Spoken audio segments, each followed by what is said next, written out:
Yes, you're welcome back. That's it. Repeats and the clips are there for you to. But then, quickly introduce our guests so that we'll get cracking. And to my immediate left is Daniel Kano. He's a senior journalist with the Sun newspapers. Daniel, you're welcome to the program. Thank you, Mr. Wally. Thank you so much. Thank you. Yes. And immediately to him is Nelson Ekujoli. Nelson Ekujoli is a member of the House and, of course, an election observer. Welcome, Nelson. Thank you for having me. Yeah. I'll start with you. You were on ground in. Just take us a rundown through what.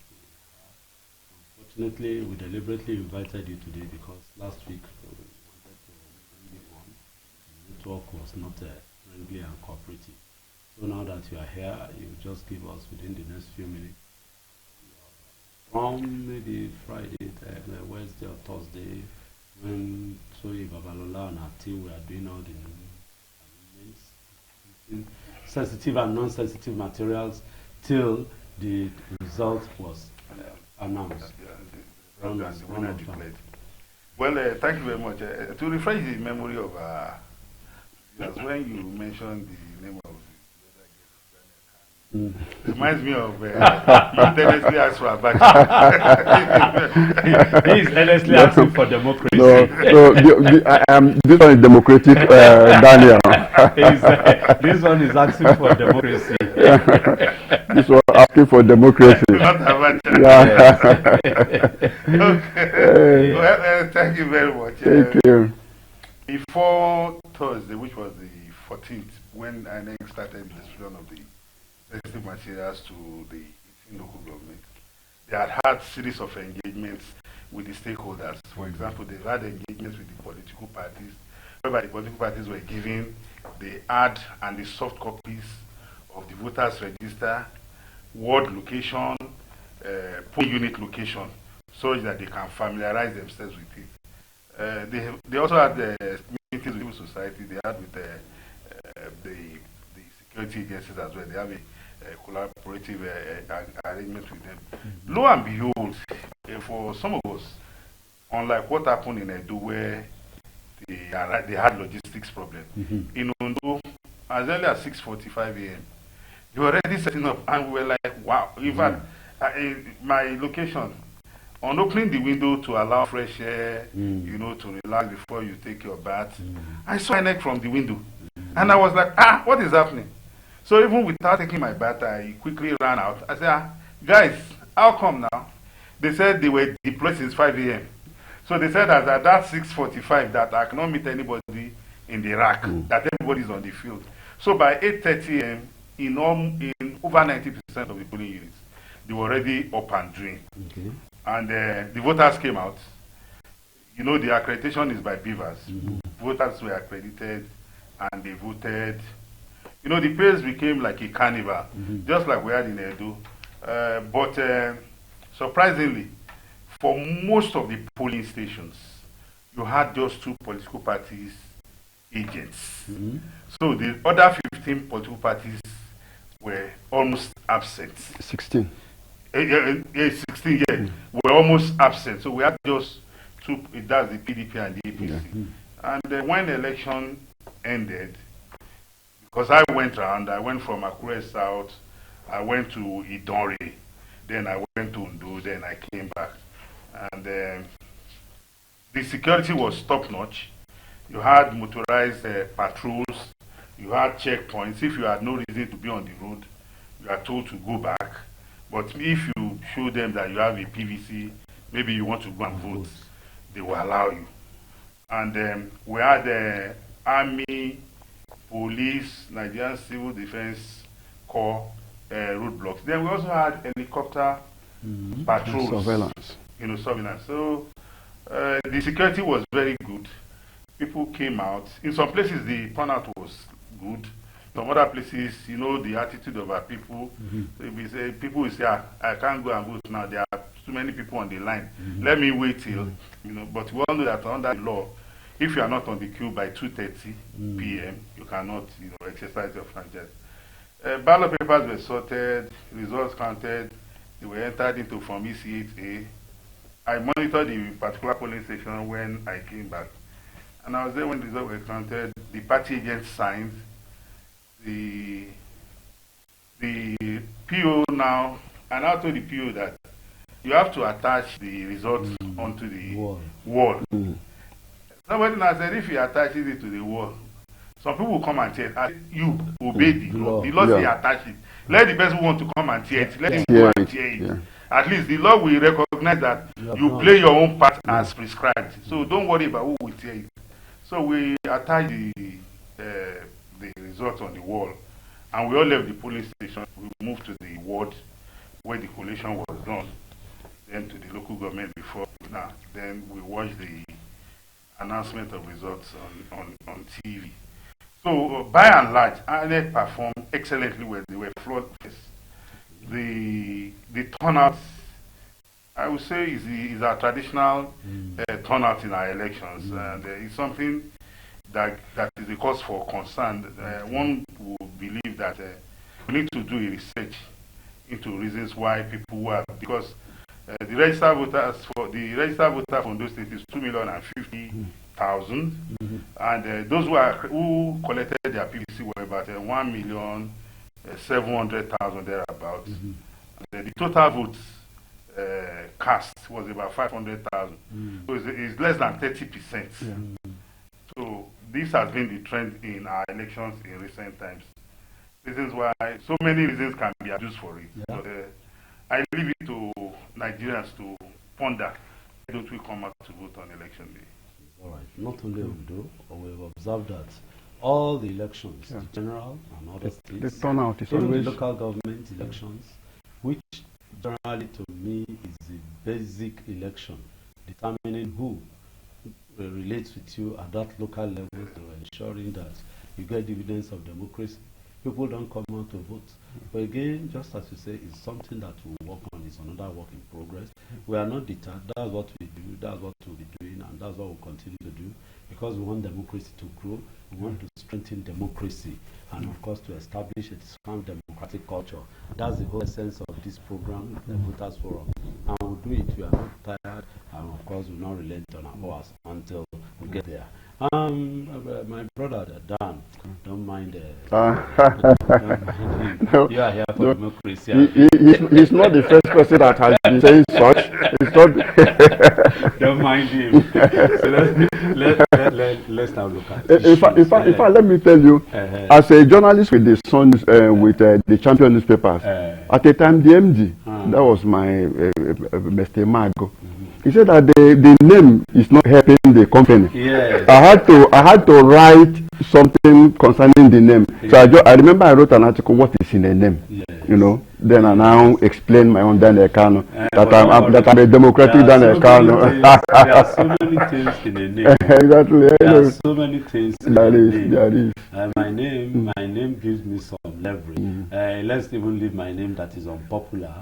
At least we know about somebody who is called Good Luck. Yeah. And that name brought him luck. Yeah. And we know this one that is called Lucky. Lucky too. Yeah. And that one too, the name has brought luck. We also have a name that is called Bush. And he was still somewhere.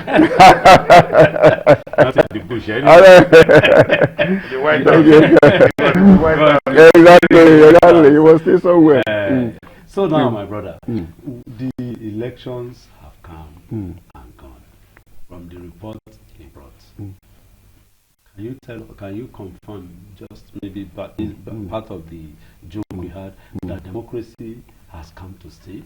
That the issue of voting, people are now having some confidence in it, despite there are still hiccups. So he painted a good picture of what happened in Ondo. That's what, but we'll be looking at the flip side very soon. So no, but it's true. I think we are gradually deepening democracy in the country. And what happened in Ondo, in fact, it was prophecy foretold. Because from the beginning, you find out that the governor, Ayeda Tiwa, had a commanding lead. You know, the landslide was so wide. So it was nothing that was contestable. So, and you know, the beauty of democracy is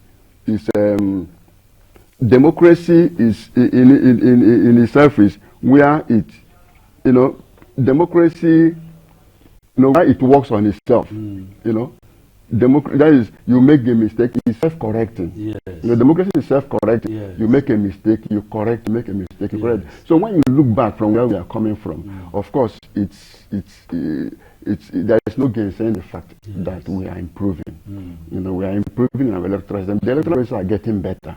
Because I still remember there may be some skirmishes here and there.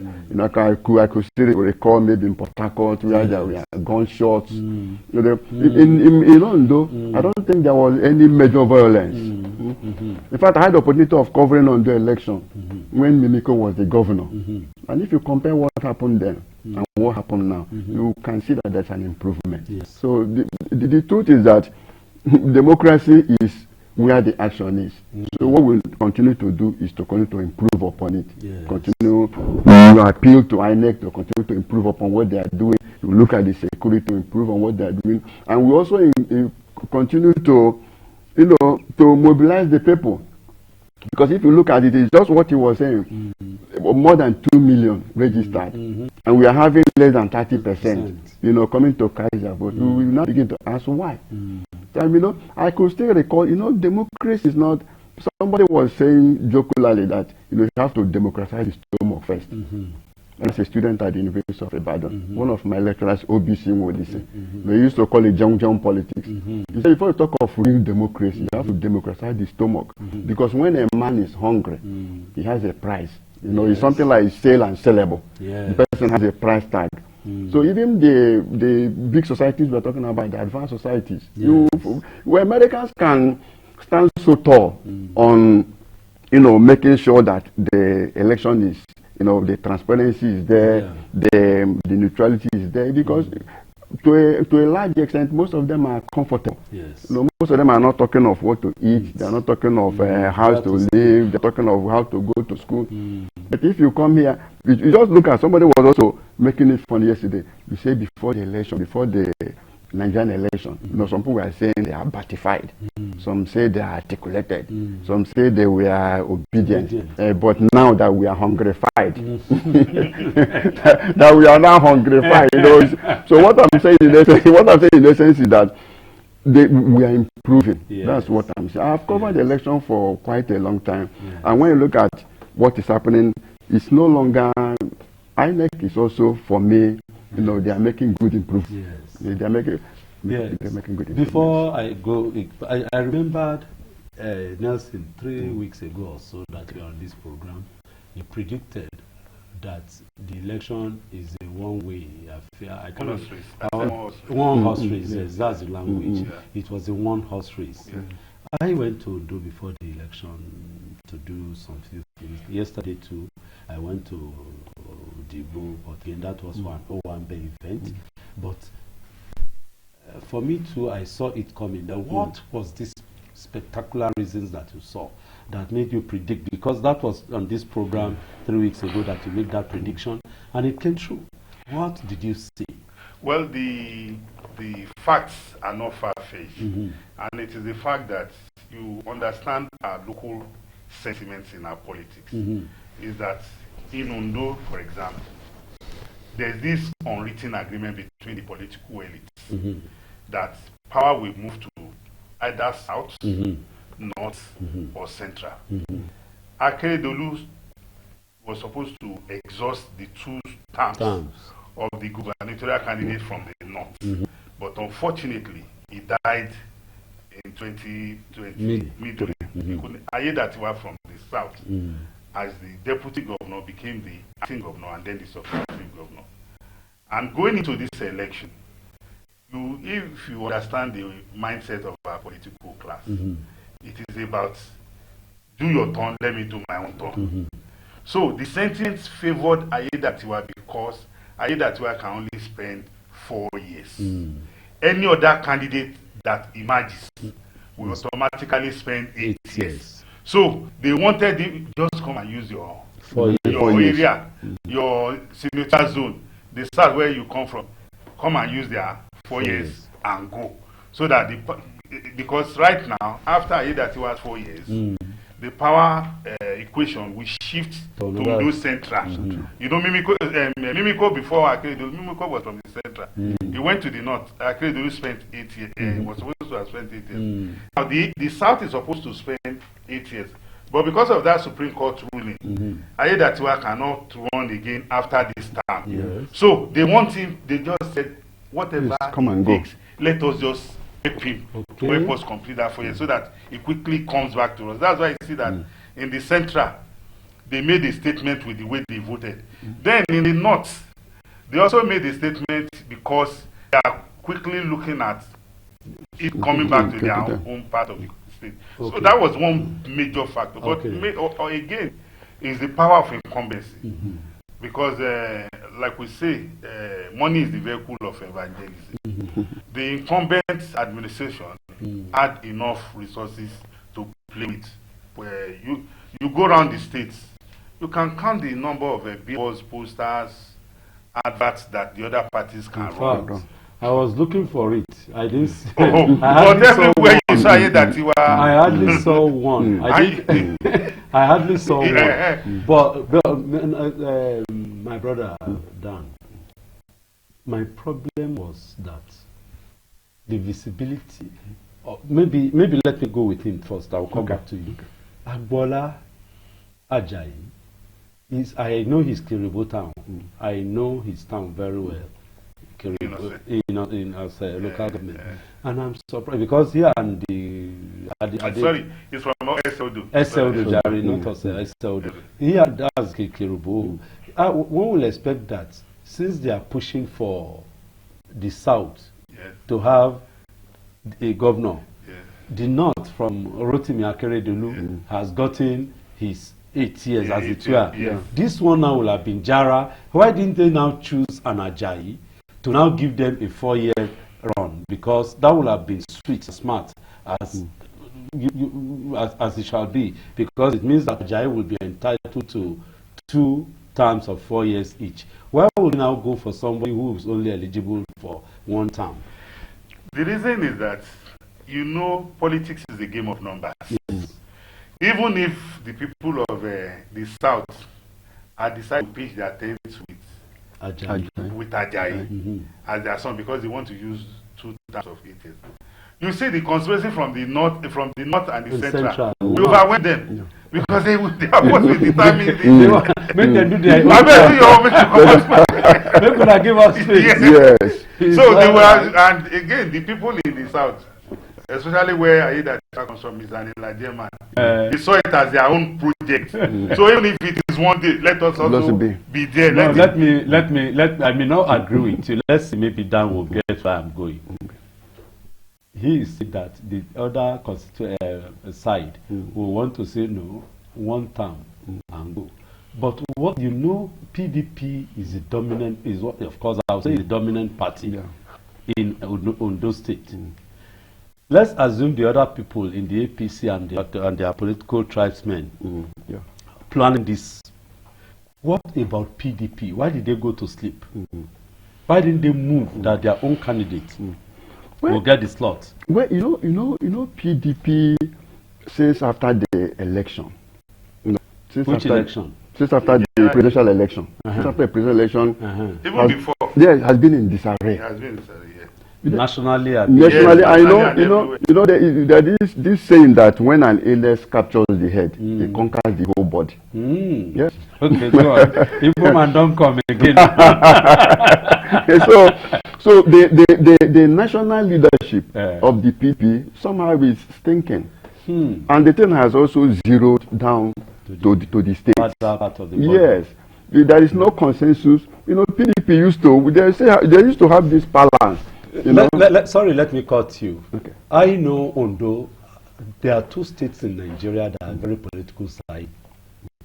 Ekiti and Ondo State. Anyway, they are brothers, Siamese twins, as it were. They are the same before they were caught. They are so intelligent, and nobody will roughshod over them. In between, I heard the snippet that Ajayi, for anything, will never be given the opportunity to rule Ondo because he has been running up and down. Left he has been in the APC. joined PDP, abandoned PDP, went to Labour. Is it Zenith or Labour? He went one to of them. Yes, one of Labour. You know, Labour to his twin. Yes. Zenith. Zenith Labour Party. So because of that, is there, maybe I just want you, as you are not a politician. Yeah. Is there a way you can just talk to us on this? The issues of consistency. No, you don't need to be told. You know when there are certain things you will be doing, you think that people are not monitoring what you are doing. There are some of the actions, just as you are. There are certain things you'll be doing, even unconsciously. You don't know that there will always be a payday. Because everything that you're doing, people are watching. So at a critical point in time, it will play up. There's no way you can come like the Agbola himself. Yeah, of course, you remember that he has also been a deputy governor. Yes. He was a deputy. Under APC. Yes.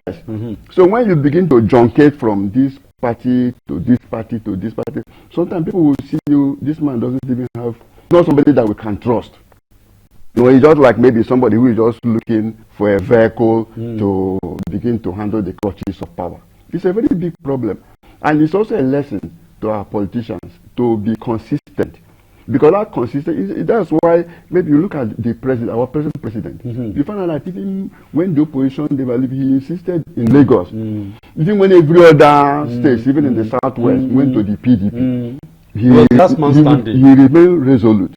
Even when he created local government and he went to the court, that doggedness. And at the end of the day, the thing paid off. But the thing is that what we are now getting now is what some people are also wondering. I still want to be on you because I like the sense you are bringing out. And I hope somebody out there is listening and will use it.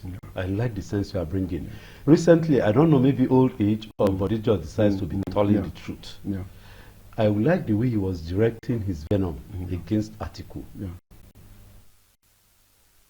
So he now even mentioned, which is a fact anyway, and he now said that Atiku should go and meet his friend, his business partner, and he's reverting to no other person than Tinubu, that because Tinubu gave him a platform to run under APC, and then when he left PDP, and but he just was using it now that if anything at all, he has not been consistent, whereas he, Body George, has been consistent.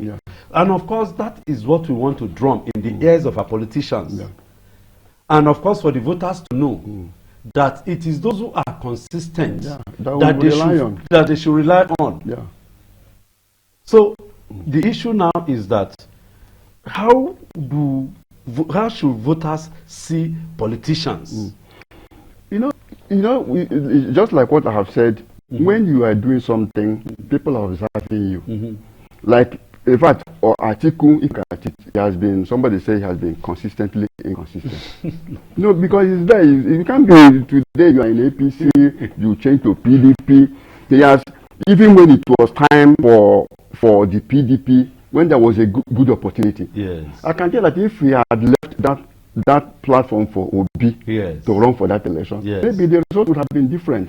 Things wouldn't have been the way it went. He has remained there. And bringing in one or two issues, like if the presidency is zoned to this, bringing all this political sentiment. So what I'm saying is that consistency is in itself a currency. When a man is consistent, it also gives you a confidence. Because when a man is not consistent, there is always this crisis of credibility. You find that most of them are looking for soft landing, where it's like the political parties are like just a vehicle for them to realize they don't concern for the bigger people. They will not concern because they are always seeking power and they want power at all costs. We'll go for